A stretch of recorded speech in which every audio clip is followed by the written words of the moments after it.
Live India 24 channel में आप सभी का बहुत बहुत स्वागत है। आइए सुनते हैं मुंशी प्रेमचंद्र जी द्वारा लिखित उपन्यास निर्मला का भाग 15। सहसा निर्मला को देखते ही वह चौंक कर उठ बैठा। उसकी समाधि टूट गई, उसकी विलुप्त चेतना प्रदीप्त हो गई। उसे अपनी स्थिति का, अपनी दशा का ज्ञान हो गया। मानो कोई भूली हुई बात याद हो आई हो। उसने आंखें फाड़ कर निर्मला को देखा और मुंह फेर लिया। एकाएक मुंशी जी तीव्र स्वर में बोले, तुम यहाँ क्या करने आई हो? निर्मला अवाक रह गई। वह क्या बतलाए कि क्या करने आई है? इतने सीधे से प्रश्न का भी वह क्या कोई जवाब दे सकी? वह क्या करने आई थी? इतना जटिल प्रश्न किसके समान आया होगा? घर का आदमी बीमार है, उसे देखने आई है। यह बात क्या बिना पूछे मालूम न हो सकती थी? फिर प्रश्न क्यों? वह हतबुद्धि सी खड़ी रही, मानो संज्ञाहीन हो गई हो। उसने दोनों लड़कों से मुंशी जी के शोक और संताप की बातें सुनकर यह अनुमान किया था कि अब उनका दिल साफ हो गया है। अब उसे ज्ञात हुआ कि वह भ्रम था। हाँ, वह महाभ्रम था, मगर वह जानती थी कि आंसू की वृष्टि ने ही संदेह की अग्नि शांत नहीं की तो वह कदापि न आती। वह कुड़ कुड़ कर मर जाती, घर में पाँव न निकालती।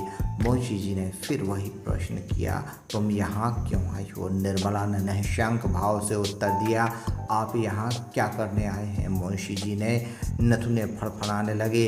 वह झल्लाकर चारपाई से उठ कर बैठे और निर्मला का हाथ पकड़कर बोले, तुम्हारे यहाँ आने की कोई ज़रूरत नहीं। जब मैं बुलाऊं तब आना, समझ गई? अरे यह क्या अनर्थ हुआ? मनशा राम, जो चारपाई से हिल भी ना सकता था, उठकर खड़ा हो गया और निर्मला के पैरों पर गिरकर रोते हुए बोला, अम्मा जी, इस अभागी के लिए आपको व्यर्थ इतना कष्ट हुआ। मैं आपका स्नेह कभी भी ना भूलूंगा। ईश्वर से मेरी यही प्रार्थना है कि मेरा पुनर्जन्म आपके गर्भ से हो, जिससे मैं आपके ऋण से ऋण हो सकूं। ईश्वर जानता है मैंने आपको विमाता नहीं समझा, मैं आपको अपनी माता समझता रहा। आपकी उम्र मुझसे बहुत ज़्यादा ना हो, लेकिन आप मेरी माता के स्थान पर थी और मैंने आपको सदैव इसी दृष्टि से देखा। अब नहीं बोला जाता। अम्मा जी क्षमा कीजिए, यह अंतिम भेंट है। निर्मला ने अश्रु प्रवाह को रोकती हुए कहा, तुम ऐसी बातें क्यों करती हो? 2-4 दिन में अच्छे हो जाओगे। मनसाराम ने क्षीण स्वर में कहा, अब जीने की इच्छा नहीं और न बोलने की शक्ति ही है। यह कहते कहते मनसाराम अशक्त होकर वहीं जमीन पर लेट गया। निर्मला ने पति की ओर निर्भय नेत्रों से देखते हुए कहा, डॉक्टर ने क्या सलाह दी? मुंशी जी बोले, सब के सब भंग खा गए हैं, कहते हैं ताज़ा खून चाहिए। निर्मला बोली, ताज़ा खून मिल जाए तो प्राण रक्षा हो सकती है। मुंशी जी ने निर्मला की ओर तीव्र नेत्रों से देखकर कहा, मैं ईश्वर नहीं हूँ और न डॉक्टर ही को ईश्वर समझता हूँ। निर्मला ने कहा, ताज़ा खून तो ऐसी अलभ्य वस्तु नहीं। मुंशी जी ने कहा, आकाश के तारे भी तो अलभ्य नहीं, मुँह के सामने खंदक क्या चीज़ है? निर्मला बोली, मैं अपना खून देने को तैयार हूँ, डॉक्टर को बुलाइए। मुंशी जी ने विस्मित होकर कहा, तुम? निर्मला ने कहा, हाँ, क्या मेरे खून से काम न चलेगा? मुंशी जी ने कहा, तुम अपना खून दोगी? नहीं, तुम्हारे खून की ज़रूरत नहीं, इससे प्राणों का भय है। निर्मला कहा, मेरे प्राण किस दिन काम आएंगे? मुंशी जी ने सजल नेत्र होकर कहा, नहीं निर्मला, उसका मूल्य अब मेरी निगाहों में बहुत बढ़ गया है। आज तक वह मेरे भोग की वस्तु थी, आज से वह मेरी शक्ति की वस्तु है। मैंने तुम्हारे साथ बड़ा अन्याय किया है, क्षमा करो। जो कुछ होना था हो गया, किसी की कुछ ना चली। डॉक्टर साहब निर्मला की देह से रक्त निकालने की चेष्टा कर ही रहे थे कि मनसाराम अपने उज्ज्वल चरित्र की अंतिम झलक दिखाकर इस ब्रह्मलोक से विदा हो गया। कदाचित इतनी देर तक उसके प्राण निर्मला ही की राह देख रहे थे। उसे निष्कलंक सिद्ध किए बिना वे देह को कैसे त्याग देते। अब उनका उद्देश्य पूरा हो गया। मुंशी जी को निर्मला के निर्दोष होने का विश्वास हो गया। पर कब? जब हाथ से तीर निकल चुका था, जब मुसाफिर ने रकाब में पांव डाल दिया था। पुत्र शोक में मुंशी जी का जीवन भार स्वरूप हो गया। उस दिन से फिर उनके होठों पर हंसी न आई। यह जीवन अब उन्हें व्यर्थ सा जान पड़ता था। कचहरी जाते मगर मुकदमे की पैरवी करने के लिए नहीं, केवल दिल बहलाने के लिए घंटे 2 घंटे में वहाँ से उकता कर चले आते। खाने बैठते तो कौर मुँह से न निकलता। निर्मला अच्छी से अच्छी चीज़ पकाती, पर मुंशी जी 2-4 कौर से अधिक न खा सकते।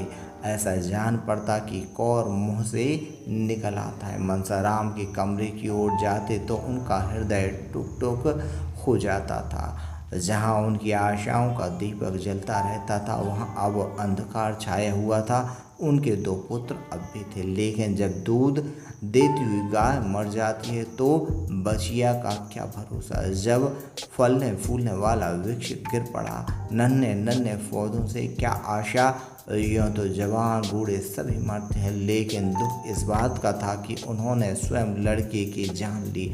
जिस दाम पर बात याद आ जाती तो ऐसा मालूम होता था कि उनकी छाती फट जाएगी, मानो हृदय बाहर निकल पड़ेगा। निर्मला को पति से सच्ची सहानुभूति थी। जहाँ तक हो सकता था वह उनको प्रसन्न रखने की फिक्र रखती थी और भूलकर भी पिछली बातें जबान पर न लाती थी। मुंशी जी उससे मनसाराम की कोई चर्चा करते शर्माते थे। उनकी कभी कभी ऐसी इच्छा होती थी कि एक बार निर्मला से अपने मन के सारे भाव खोलकर रख दूं, लेकिन लज्जा रोक लेती थी। इस भांति उन्हें वह संतावना भी न मिलती थी जो अपनी व्यथा कह डालने से, दूसरों को अपने गम में शरीक कर लेने से प्राप्त होती है। बवाद बाहर न निकालकर अंदर ही अंदर अपना विष फैलाता जाता था। दिन दिन देह खुलती जाती थी। इधर कुछ दिनों से मुंशी जी और उन डॉक्टर साहब में जिन्होंने मनसाराम की दवा की थी याराना हो गया था। बेचारे कभी कभी आकर मुंशी जी को समझाया करते, कभी कभी अपने साथ हवा खिलाने के लिए खींच ले जाते। उनकी स्त्री भी 2-4 बार निर्मला से मिलने आई थी। निर्मला भी कई बार उनके घर गई थी, मगर वहाँ से जब लौटी तो कई दिन तक उदास रहती। उस दंपति का सुखमय जीवन देखकर उसे अपनी दशा पर दुख हुए बिना न रहता था। डॉक्टर साहब को कुल 200 रुपये मिलते थे, पर इतने में ही दोनों आनंद से जीवन व्यतीत करते थे। घर में केवल एक मेहरी थी। गृहस्थी का बहुत सा काम स्त्री को अपने ही हाथों से करना पड़ता था। गहने भी उसकी देह पर बहुत कम थे, पर उन दोनों में वह प्रेम था जो धन की तृण के बराबर परवाह नहीं करता। पुरुष को देखकर स्त्री का चेहरा खिल उठता था, स्त्री को देखकर पुरुष निहाल हो जाता था। निर्मला के घर में धन इससे कहीं अधिक था। आभूषणों से उसकी देह फटी जाती थी। घर का कोई काम उसे अपने हाथ से न करना पड़ता था, पर निर्मला संपन्न होने पर भी अधिक दुखी थी और सुधा विपिन होने पर भी सुखी। सुधा के पास कोई ऐसी वस्तु थी जो निर्मला के पास न थी, जिसके सामने उसे अपना वैभव तुच्छ जान पड़ता था। यहाँ तक कि वह सुधा के घर गहने पहनकर जाते शर्माती थी।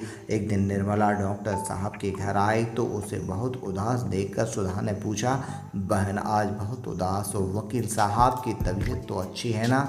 निर्मला ने कहा, क्या कहूँ सुधा, उनकी दशा दिन दिन खराब होती जाती है, कुछ कहते नहीं बनता, न जाने ईश्वर को क्या मंजूर है। सुधा ने कहा, हमारे बाबूजी तो कहते हैं कि उन्हें कहीं जलवायु बदलने के लिए जाना जरूरी है, नहीं तो कोई भयंकर रोग खड़ा हो जाएगा। कई बार वकील साहब से कह भी चुके हैं, पर वह यही कह दिया करते हैं कि मैं तो बहुत अच्छी तरह से हूँ, मुझे कोई शिकायत नहीं। आज तुम कहना निर्मला ने कहा, जब डॉक्टर साहब की नहीं सुनते तो मेरी क्या सुनेंगे। यह कहते कहते निर्मला की आंखें डबडबा गईं और जो शंका इधर महीनों से उसके हृदय को विकल करती रहती थी मुंह से निकल पड़ी। अब तक उसने इस शंका को छिपाया था पर अब न छिपा सकी। बोली, बहन मुझे तो लक्षण कुछ अच्छे नहीं मालूम होते, देखें भगवान क्या करते हैं। सुधा ने कहा, तुम आज उनसे खूब जोर देकर कहना कि कहीं जलवायु बदलने चलिए, 2-4 महीने बाहर रहने से बहुत सी बातें भूल जाएंगी। मैं तो समझती हूँ शायद मकान बदलने से भी उनका शौक कुछ कम हो जाएगा।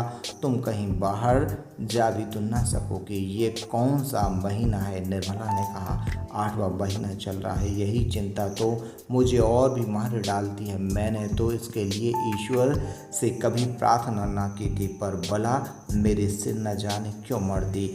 मैं बड़ी अभागिन हूँ बहन। विवाह के 1 महीने पहले पिताजी का देहांत हो गया। उनके मरते ही मेरे सिर शनिचर सवार हुआ। जहाँ पहले विवाह की बातचीत पक्की हुई थी और लोगों ने आंखें फेर ली, बेचारी अम्मा को हार कर मेरा विवाह यहाँ करना पड़ा।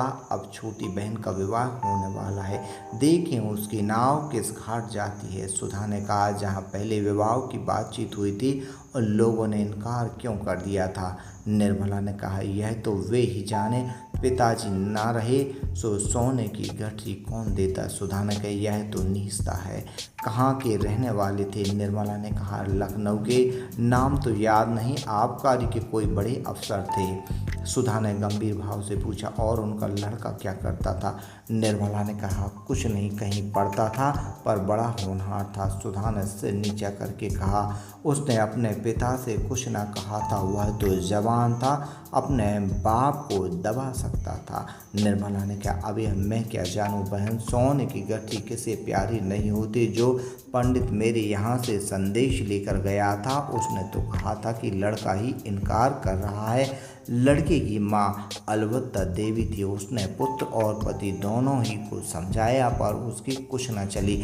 सुधा ने कहा, मैं तो उस लड़के को पाती तो खूब आड़े हाथों लेती। निर्मला ने कहा, मेरे भाग में जो लिखा था वह हो चुका।